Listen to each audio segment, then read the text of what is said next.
بسم الله الرحمن الرحیم.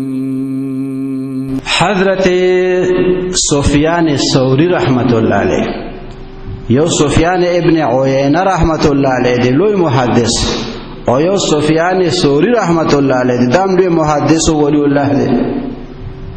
سفیان ثوری رحمت الله علیه هغه یو صراف تلاړو، صراف هغه چاته وای چې هغه سره خلق پیسې بدلي، دینار وته یوسی درهم راکا، درهم وته یوسی دینار را تراکا، پاکستانی وته یوسی وی سعودي ریالونه را تراکا، ریال وته ورکه وی افغانۍ را تراکا. دغه کس چې دا پیسې خلکو ته بدلی د صراف ویل کی. هغه زمانه کې به دینار استعمالې دو، درهم به استعمالې دو.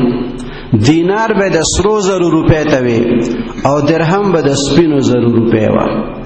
او په دې دینار کې به سونه چې ول هغه به سلور نیمه معاشي و تقریبا سلور نیمه معاشي سونا دا به یو دینار. دې کې به کله کله کمې زیاتې امراتلو، کله به یو دینار خو چې هغه تول به وکړو نو سونه به باغې کې لګه غونډې کم و. نو احتیاط د لپاره به خلکو هغه بیا تللو هم چې دا پوره سلور نیمه معاشي دی او کله کم او لږ زیات دی. سفیان ثوری رحمت الله علیه صراف تلاړو او دینار وته ورکولو چې دا راته بدل ک درهم را تراک. دغه وخت چې دا پیسې راستې نو یو دینار د دنه پس مکه پریوت او یو دینار هغه صراف ته ورکو چې دا راته بدل ک. هغه ته پیسې بدلولې او د ښکته ګوري چې مان دینار غورځېدو، هغه ته چل دی و دینار را نه پریوت او دلته کې خو 2 دینار لاندې پزماکه پراته دي.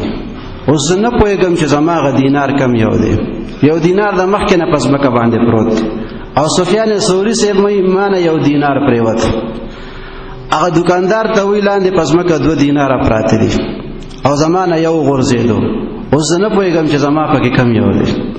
دکاندار ورته وی یو دنه پریوت یو روچت کا یو بپاتې شي. دی وته دا فیصله نشم کولی چې د دواړو کې کم یو زما دی. دکاندار ورته وای چې خط ډېر احتیاط کې نو چې کوم د تپکه خراب ښکاری نو هغه روچت کړ، چې کوم د تلګونته سپخ کاری هغه تواله، چې کوم د درون ښکاری نو هغه خیر دې پرېدا.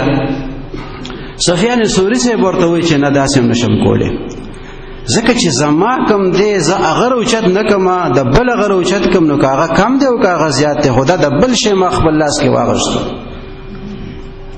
نو دا غي د پاره هغه خپل دینار پرېخو. دکاندار وته وی یو روچت که خیر ته د پاره جایز. سفیان ثوری صاحب وی نه اسنه ز پر دې دینار روچت کم چې کوم زه واخلم هغه زمانی نو بیا هغه صراف هغه حیران نشي دی سړی جوبا سړی د په 2 دینارو کې یو خو خامخا ده خو دې دومره تقوا کوي دومره ځان ساتي. دا نه وای چې زما یو دینار لاندې پریوته دی نو که یو دینار ما جیب کې واچول نو څه چوش دی. دا فکر اغسته دی چې اسنه پردي دینار ز جیب کې واچو دا به زما د لپاره ناجیز، دا به زما د لپاره نامناسب. دا چې تقوا وا د سفیان ثوری رحمت الله علیه په قرآن شریف باندې او په دین باندې عمل دی ته ویل شي. خدا خو سفیان